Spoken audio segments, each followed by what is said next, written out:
second cause, My World, My Garden. Mm-hmm. If you could expand on the definitions, please. This is a really exciting project, and this really came out of there's a lot of work going on in different cities around the world. And I visited places that are running programs in Australia, in South Africa, in the United States, and then in Canada, and particularly in Vancouver. And there's a great seed-to-table project that is running there. And we looked at that and looked at it from the perspective of how do we provide the concepts in an environment where people possibly don't have a garden. In other words, there is no soil for them to plant anything in. It's just not available.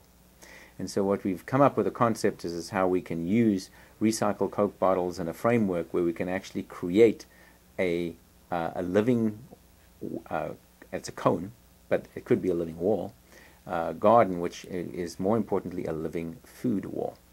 And what we're looking at is how do we establish these micro gardens, teach people, and particularly children, how to create, tend for, and then harvest and prepare the foods coming out of those gardens.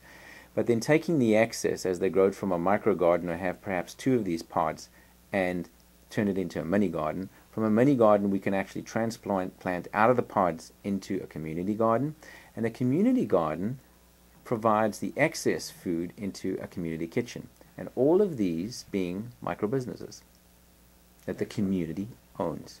And when they get to the community kitchen level, we've looked at integrating it in different ways.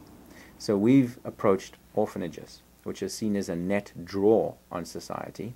And we've said, you already have a kitchen. We know you have limited resources, but if we give you additional resources like food, what if we gave you additional food that you could in fact start preparing meals for the community, not just the orphanage? And now you're giving back to the community. And now you're integrated into the community, and you're not seen as a net take, you're seeing as a balance. You're giving back just as much. And the kids within the orphanage itself can learn to grow the foods, can set up their own micro businesses, can work in the kitchen, can provide food to the community for people who just don't have and need.